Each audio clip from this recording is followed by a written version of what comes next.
Good morning. This is Michelle Archer for the Direct Sales Institute. We're talking about relationships this morning on this particular Power Breakfast, something I think we don't spend enough time on, particularly with social media. Recently, I was asked to contribute to an article for a very popular magazine, and the topic was how does direct selling negatively affect relationships? And we hear a lot of people being very vocal, saying, I'm sick of being sold to, and hey, I love you, but I'm not buying your mascara. And we get our feelings hurt as direct sellers, but we really have to take ownership of why that's going on. And the reason that that's going on is we're not cultivating relationships with people.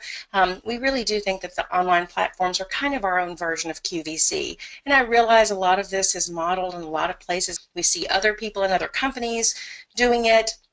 So that's why we picked this topic this morning of building relationships. And I did say before, the recording of this is in our membership library, but everybody's welcome on the live recording. So let's talk a little bit about building relationships. This is job one. If I were to ask a group of direct sellers, what's your number one job? I might get booking or selling or recruiting or whatever that is. And really, our number one job is to build relationships. Everything comes from that.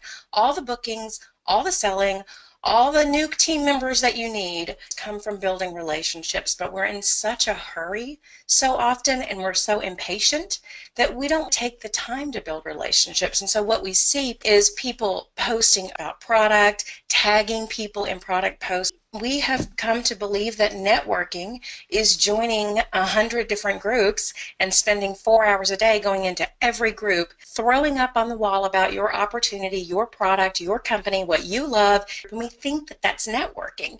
The thing about those groups is they're full of hundreds of other people doing the same thing that you're doing. There's no networking going on. There's no connecting going on. You have to ask yourself, why should they buy from you? And if you think the answer is because your product's great, you're in trouble. There's a lot of great products out there. People buy from people they like, they buy from people that they trust, and neither one of those things can exist if there's no relationship. So let's talk about really, really connecting with people in a meaningful way. The irony is rich that we have more ways to contact and connect with people than we ever have in the history of our species, and we're less capable of building a connection with people than we've ever been before. It really is a lost art. And recently I was speaking for a jewelry company on this topic, and at the end I kind of hung out for a little bit, chatted with people as I like to do, and one of the consultants approached me and she said, I'm so glad that you picked that topic to share, that we're losing the ability to have conversation and connect with people. She said, I'm a speech pathologist, and it's so incredibly difficult, to work with teenagers and children because they really don't know how to carry on conversations. This is a lost art, and we'll get to the why. But for now, just a few tips on connecting with people. I do a lot of personal coaching with individuals, and regardless of how different we are all the same in a lot of ways. And where we are all the same is we are tentative or trepidatious about sharing our product with people. And I say we don't shine our light because we're worried about what they're going to think, or they think I'm going to sell them something or whatever. So we get on Facebook and try and sell them something. It's interesting.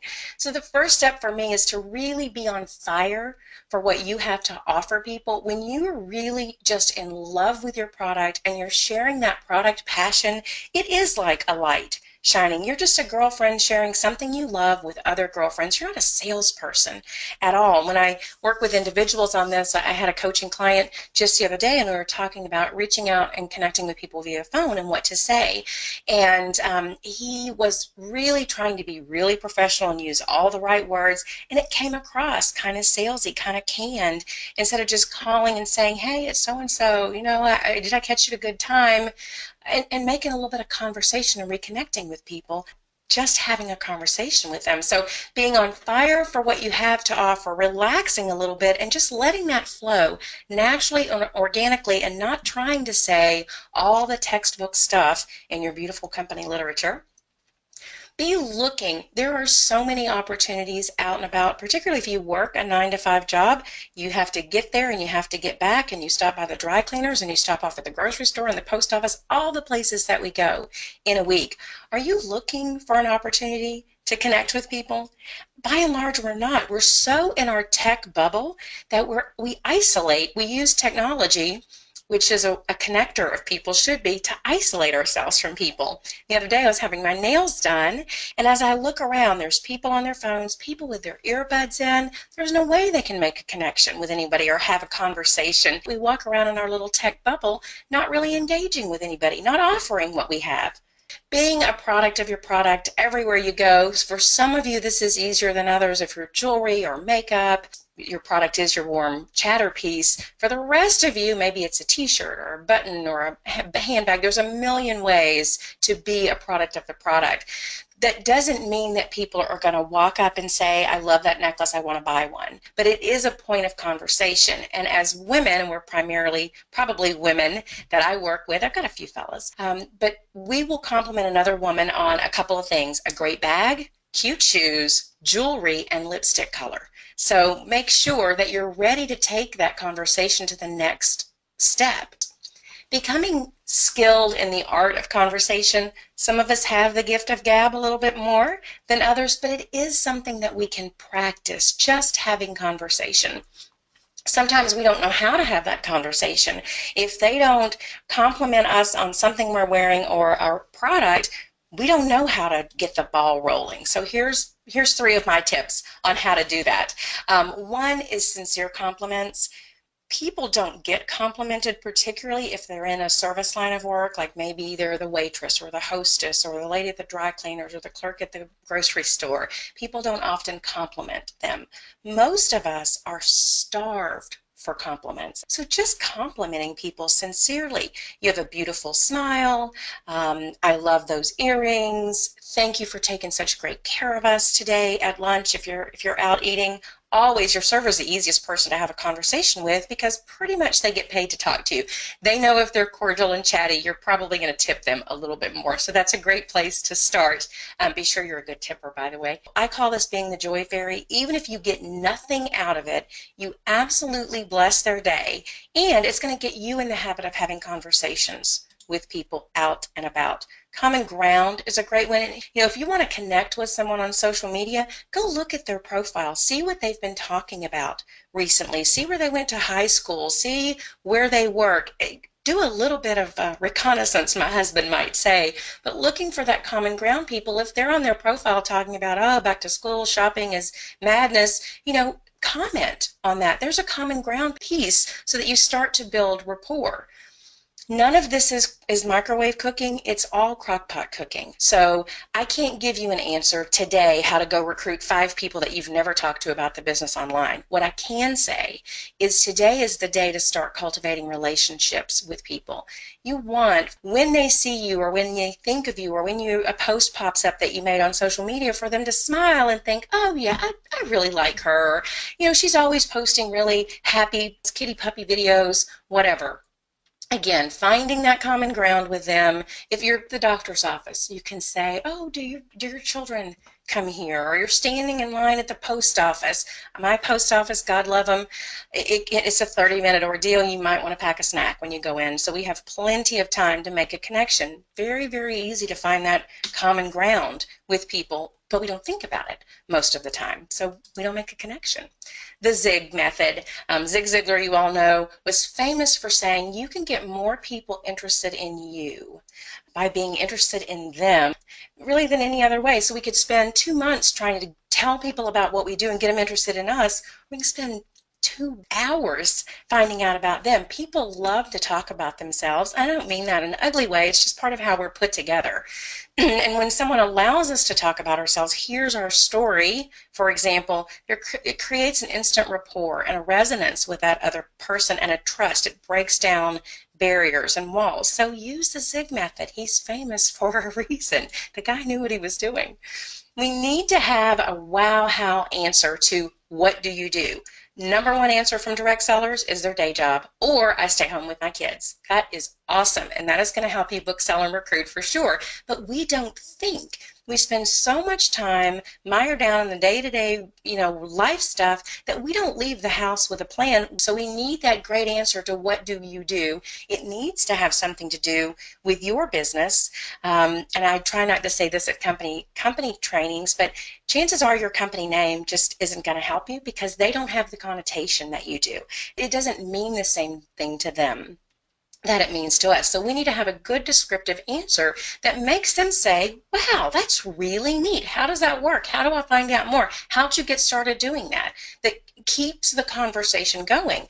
And when we say things like, I sell XYZ candles, good for you. What did I hear? You sell stuff and you're probably going to want to sell me stuff. So thanks so much. The next window just opened, right? It doesn't keep the conversation going because it's about you, not about them. So we have to make the answer about them and, more importantly, what we can do for them. So we need strong verbiage that creates positive connotations and creates a word picture.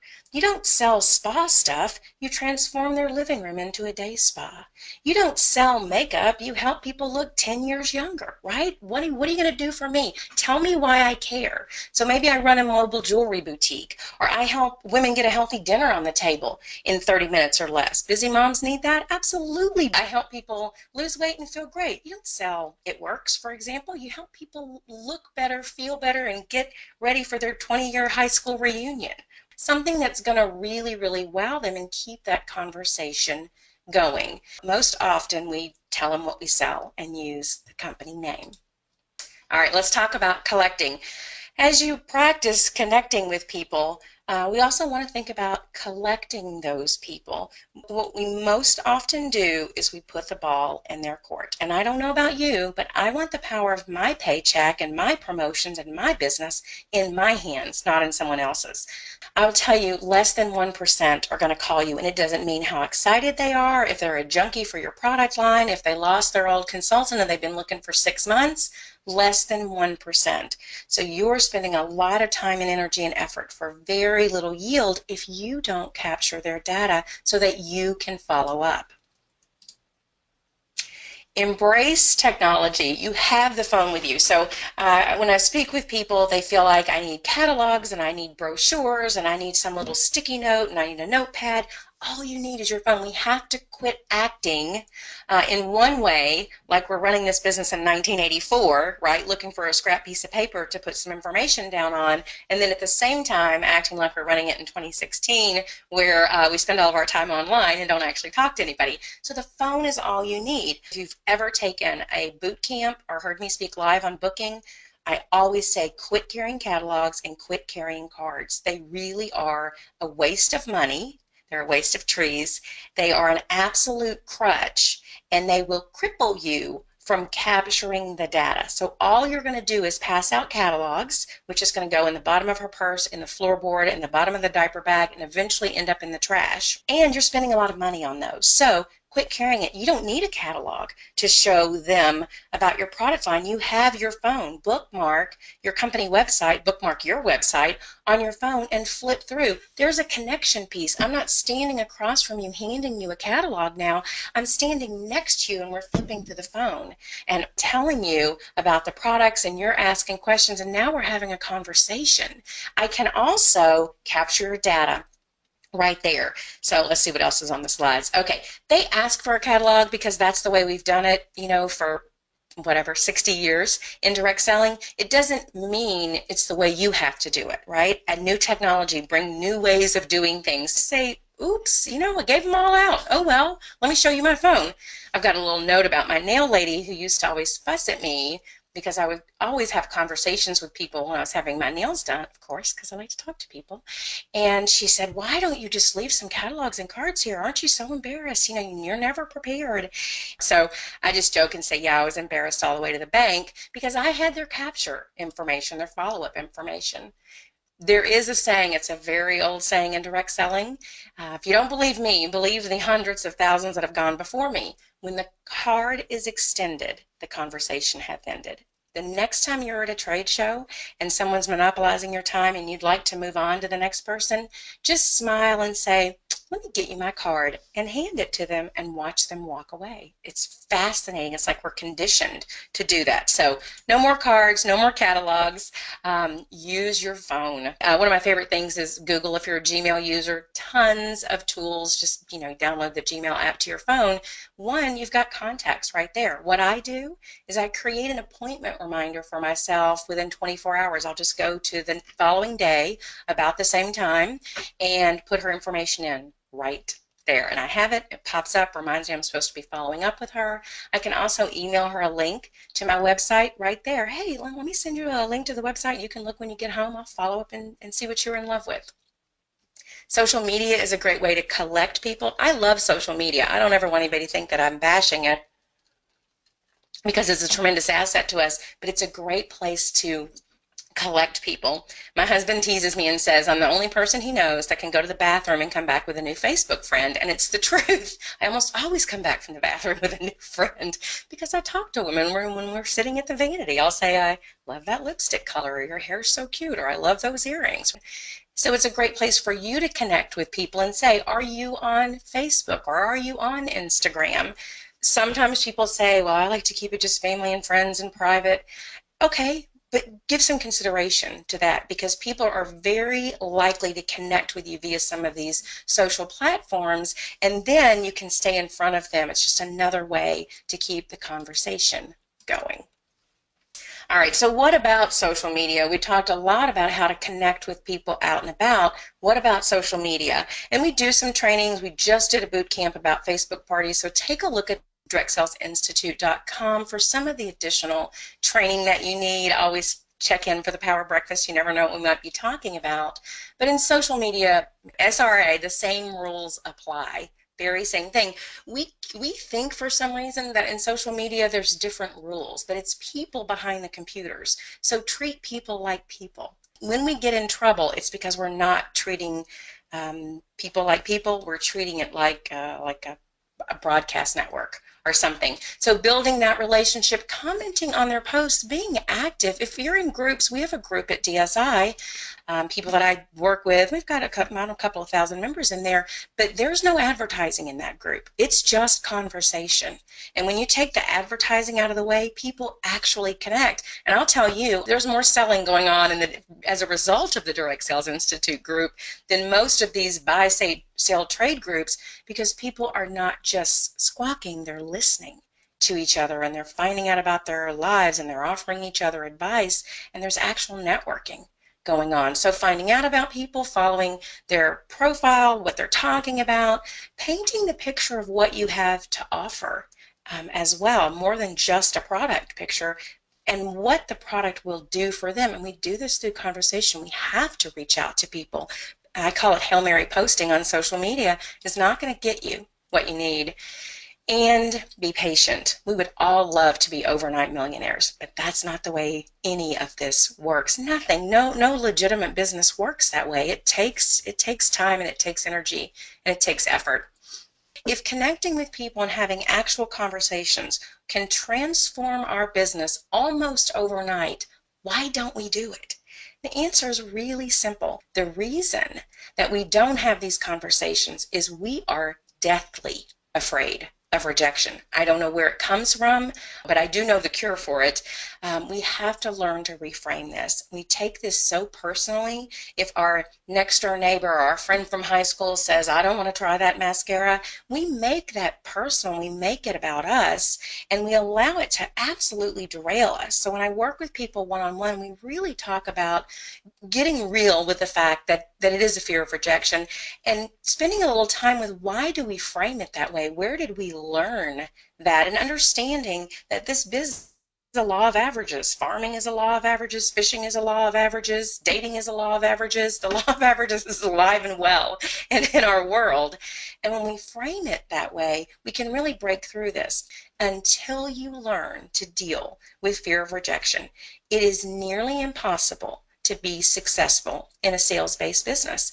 This is a sales-based business. Almost anything you do for money is a sales-based business. Personal coaching can be intimidating to people. It also can be pricey depending on where you are in your business. You know, everything's relative, right? Because this is such a mental game, we've got something new that we're doing in the Direct Sales Institute that I'm really excited about. We're calling it Success Circle or Power Circle. It's group mentorship. It's you and I, a dozen of our closest friends, exploring the same things together. So a lot like personal coaching one-on-one, a lot of the same topics, a lot of the same issues that hold people in place. Once you get past the mechanics of it, it really is a mental. I will say you can have bad mechanics, but if your mental game is where it needs to be, you'll have good results, which is why coaching is so powerful. It's why top athletes and top performers and top CEOs and top salespeople and top recruiters work with personal coaches. So for me, this is a way to make the benefits of personal coaching available to more people and change more businesses and help more people be successful. This is a 6 series. It's live, chat-based with a Facebook group, and some one-on-one correspondence with me, as well as the peer mentorship that you're getting with the other members. There's a code for it through the 31st, so look for an email on that. Message me back with some questions. If you're ready to change your business, this is the way to do it. If personal coaching is not within your reach right now, this probably is within your reach, and it'll make all the difference in the world, so we can help remove some of these obstacles.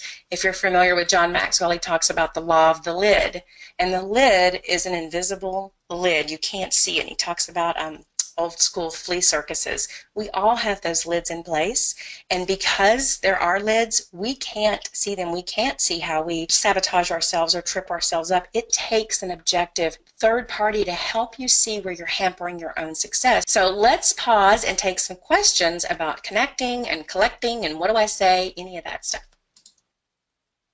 All right, I want to thank everyone for joining me for Power Breakfast. We'll see you right back here next month. Follow the fan page to see those dates, and members can check in the resource library for access to this playback and hundreds of things. Y'all have a great day. Bye-bye.